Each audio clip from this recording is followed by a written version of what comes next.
안녕하세요, 불량TV입니다. 오늘 전해드릴 이야기는요, 득점왕의 저주 탑10을 선정하였습니다. 선정 기준은 영상을 통해서 확인 가능합니다. 10위는 훈텔라르입니다. 지금까지 리그 우승 한 번 못해봤던 훈텔라르는 전형적인 비운의 선수였습니다. 그러나 샬케 공사에서 2012년 분데스리가 득점왕을 선수 말년인 2019년 아약스에서 처음 리그 우승을 이궈내면서 저주와 조금은 작별할 수 있게 됩니다. 그렇다면 이 저주가 심했던 시기는 어땠을까요? 2002년 아인토벤에서 데뷔한 훈텔라르는 거스 이딩크의 조련을 받다 1억 4천만원의 이적료로 헤렌벤으로 2004년 자리를 옮깁니다. 헤렌벤은 1억 남짓의 훈텔라르를 영입해 100억에 팔아치우는 엄청난 장사 수완을 발휘합니다. 헤렌벤에서 골잡이 재능이 엿보이기 시작하더니 아약스 이적 후 뛴 2005-2006 시즌 총 43골을 터뜨립니다. 전반기 헤렌벤에서 17골, 후반기 아약스에서 16골을 리그에서 집어넣는 쾌활함을 선보였습니다. 2006-2007 시즌 역시 21골을 장렬시킵니다. 유럽 대항전 컵 대회까지 합해서 36골에 달했습니다. 2008년도엔 리그 33골을 터뜨리면서 드디어 득점왕에 오릅니다. 그리고 이제 그에게 저주가 걸렸죠. 다음 해인 2009년 1월 야심차게 스페인 레알 마드리드로 당시 479억의 거액에 이적을 했지만 때마침 갈라티코 2기 출범에 맞물려 1년 만에 AC 밀란으로 떠나야만 했습니다. 레알에서 20경기 8골이면 그리 나쁘지 않았지만 시기를 잘못 만난 저주였습니다. 그의 저주가 풀린 것은 2011년 샬케 공사 공격수로 포칼컵 우승을 이끌면서부터입니다. 9위는 멤피스 데파이입니다. 2015년 네덜란드 득점왕은 멤피스 데파이입니다. 리그 22골을 터뜨리면서 득점왕을 달리는 동시에 팀의 조기 우승을 이끌었죠. 엄청난 활약 덕에 뮌헨, 파리 생제르맹, 리버풀 등 많은 구단들이 그에게 손을 내밀었습니다. 데파이는 수준급 프리킥 능력으로 세트피스에서 6골을 몰아넣었습니다. 맨유의 레전드 라이언 긱스는 호날두를 언급하며 크게 기대했습니다. 베컴, 호날두 이후 새로운 전남 키커가 될 것으로 보았습니다. 이미 2014년 월드컵에서 호주, 칠레전을 통해 득점을 터뜨리며 존재감을 과시한 바 있습니다. 그 당시 네덜란드 대표팀 감독이던 바날 감독은 이미 데파이의 능력에 매료되었고 영입을 추진하고 있었죠. 데파이는 2015년 여름 맨유로 이적을 했고 이적료는 443억이었습니다. 게다가 에이스 등번호 7번까지 주었습니다. 그러나 1년 동안 데파이는 이렇다 할 활약을 펼치지 못했습니다. 리그 28경기 2골에 그친 것이었죠. 같은 시기 EPL로 이적한 아인토벤 동료 바이날둠이 11골 5동을 올린 것과 극명하게 비교되었습니다. 골수도 문제였지만 경기력 자체도 최악에 가까웠습니다. 무리뉴 감독으로 바뀌어도 데파이는 부활할 기미조차 보이지 않았고 결국 맨유에서 방출되었습니다. 2017년 1월 리옹으로 옮긴 후 저주가 풀렸고 귀신같이 부활해 2017-2018 시즌 22골 17도움 리옹 공격의 핵심이 되었습니다. 8위는 핀보가선입니다. 2018 월드컵에서 아이슬란드의 월드컵 첫 골 주인공인 핀보가선은 아이슬란드, 벨기에, 네덜란드, 스페인 등 무려 7개국에서 활동한 선수입니다. 2014년 핀보가선은 네덜란드 득점왕을 차지했는데 아약스나 아인토벤 소속이 아닌 헤레벤 선수로 이루어낸 것이었죠. 31경기에 29골 그리고 10개의 도움까지 최고의 골잡이로 손색이 없었습니다. 핀보가선 덕분에 헤렌벤은 리그 최다 득점팀이 됩니다. 핀보가선은 골 결정력뿐만 아니라 동료들과 만들어 나가는 연계 플레이에도 탁월한 장점을 보유하고 있었죠. 이런 활약을 바탕으로 웨스트햄, 첼시 등 여러 나라의 러브콜을 받았고 그는 스페인 레알 소시에다드와 계약을 합니다. 이적료는 소시에다드 역사상 최고액인 100억 정도였지만 라리가 무대에서 방황하는 모습을 보입니다. 아무런 영향력을 행사하지 못했던 핀보가선의 기록은 리그 25경기 2골 1도움, 센터백 이니고 마르티네즈가 3골이었으니 얼굴도 들기 힘들 지경이었습니다. 2014년 8월부터 2015년 4월까지 무득점이라는 처참한 모습이었습니다. 2015-2016 시즌부터 아우그스부르크에서 뛴 그는 주전 공격수로 올라서며 서서히 스페인의 악몽을 지우기 시작했습니다. 2018년과 2019년 2년 연속으로 두 자릿수 골을 기록한 핀보가선은 득점왕의 저주에서 조금씩 벗어나고 있는 중입니다. 7위는 마테아 케즈만입니다. 네덜란드 리그에서 통했던 에이스들의 맥이 끊기기 시작한 것은 케즈만부터였습니다. 반 니스텔루이 때까지만 해도 미코스는 네덜란드산이라고 이야기가 돌았지만 그 믿음은 무너지기 시작합니다. 세르비아 파르티잔에서 2001년 아인토벤으로 합류했던 케지만은 데뷔 시즌 31골을 넣으면서 아인토벤 팬들을 흥분하게 만들었습니다. 아인토벤 3년 동안 그가 보여준 것은 176경기 129골. 이미 네덜란드 리그에서 보여줄 것은 다 보여줬다고 판단한 케지만은 빅리그 이적을 결심합니다. 당시 90억에 첼시에 합류했던 그를 바라보는 첼시 팬들은 기대가 컸습니다.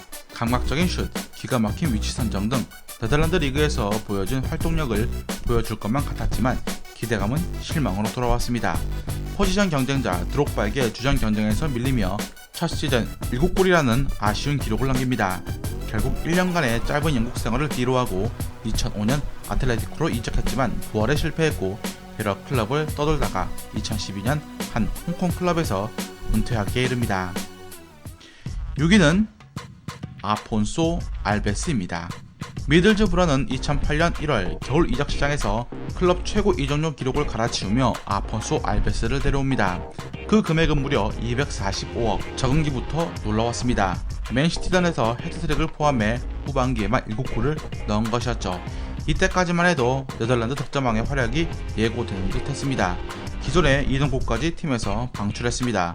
그러나 다음 시즌 리그 4골에 그치며 대실패. 막대한 돈을 써서 네덜란드 득점왕을 데려온 미들즈브러는 리그 강등에 치욕까지 당했습니다. 강등된 후 팀 훈련 불참은 물론 불성실한 태도를 보이면서 알베스는 카타르 리그 알사드로 100억에 이적을 했습니다. 미들즈브러가 140억 정도 적자를 본 셈이었죠. 알베스의 2007년 네덜란드 득점왕 기록을 보면 놀랍습니다. 한 경기에서 7골을 넣는 경우도 있었을 정도였죠. 알베스의 EPL 실패 충격은 컸습니다. 은퇴 후 그는 EPL 최악의 이적생 순위에서 토레스에 이어 2위에 선정되기도 했습니다. 5위는 야리 리트마넨입니다. 핀란드 폭격기 리트마넨은 21살의 아약스 스카우트의 눈에 띄어 네덜란드 리그로 1992년 넘어온 선수였습니다. 베르캄프가 당시의 주전이라 많은 시간을 뛰지 못했지만 베르캄프가 인터밀란으로 떠난 후 주전으로 발돋움을 합니다. 그리고 풀타임으로 뛰기 시작한 1993년부터 리그를 맹폭합니다. 30경기 동안 27골을 때려 넣어 득점왕, 그리고 매년 두 자릿수를 가볍게 넘기면서 네덜란드 리그를 대표하는 선수로 뚝뚝 섰습니다. 특히 1995년 아약스가 챔피언스리그 우승 당시 리트마넨의 활약은 단숨에 그를 발롱도르 3위에 올려놓기 충분했습니다. 다음 해엔 챔피언스리그 득점왕까지 차지했죠. 그랬던 리트마넨이 2000년 바르셀로나로 이적하면서 갑자기 득점력이 뚝 떨어지고 말았습니다. 21경기에서 3골에 그치자 바르셀은 빛의 속도로 리트마넨 판매에 나섭니다. 그에게 준 등번호 10번도 히바우드에게 넘겨졌죠. 리버풀로 이적했지만 부상이 발목을 잡았고 리버풀 선수 시절 내내 불운한 시간을 보냅니다. 결국 2002년 아약스로 돌아왔지만 부상의 악령은 계속 그를 붙잡았고 결국 2004년 방출당하기에 이릅니다. 4위는 빈센트 얀센입니다. 1994년생인 얀센은 2015-2016 시즌 알크마르 소속으로 34경기 27골을 기록해 득점왕에 오릅니다. 주목할 것은 후반기에 접어들면서 21골을 몰아치는 엄청난 집중력을 발휘합니다. 그리고 네덜란드 대표팀 유니폼까지 입고 득점을 해냈죠. 2015년 전부터 이미 벨기에 리그에서 일취월장한 모습을 보였기에 자연스러운 성장이었습니다.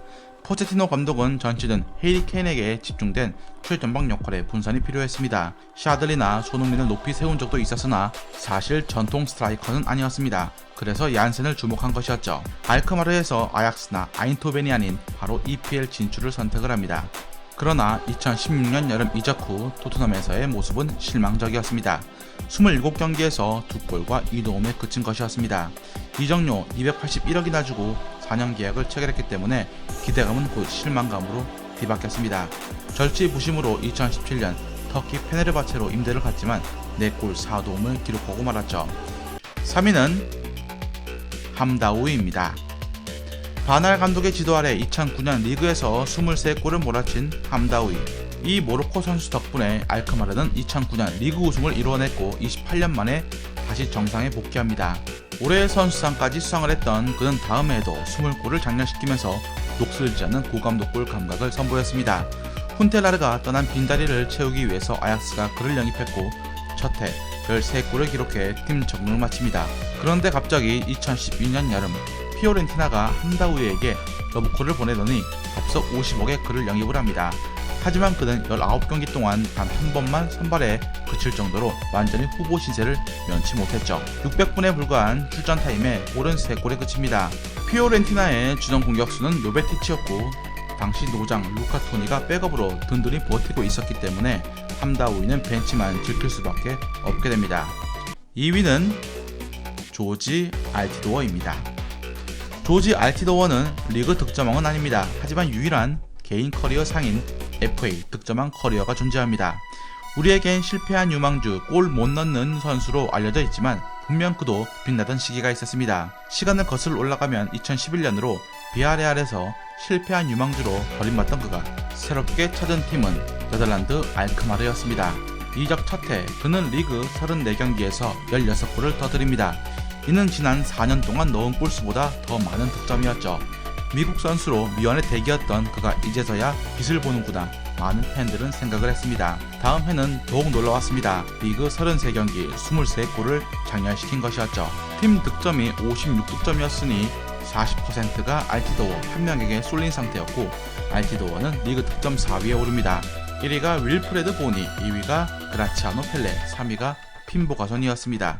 특히 리그컵에서 6경기 8골, 이 도움으로 팀의 우승을 강제로 이끌다시피 했습니다. 다음에 위풍당당하게 EPL 썬덜랜드로 입단을 합니다. 144억으로 썬덜랜드도 크게 지른 것이었습니다. 그러나 결과는 31경기 1골.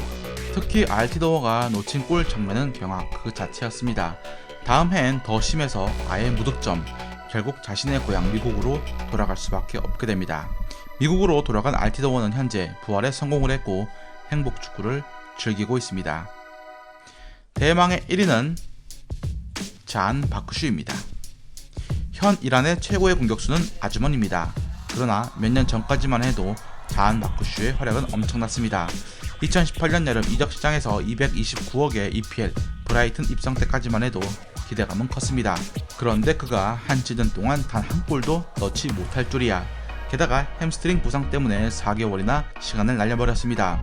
잉글랜드 입성 전으로 돌아가면 잔 바쿠슈는 네덜란드 리그를 지배하는 신과 같았습니다. 2017-2018 시즌 33경기 21골 12도움이니 경기당 1개의 공격 포인트를 올린 셈이었죠. 애초에 중앙보다 측면으로 빠지는 스타일에도 놀라운 득점까지 가미한 것이었습니다. 시즌 막판으로 갈수록 골 집중력이 더해져서 마지막 경기에서 헤트트릭을 기록하기도 했습니다. 이 득점으로 샤츠키 이후 15년 만에 나온 유럽의 아시아인 득점왕이 되었습니다.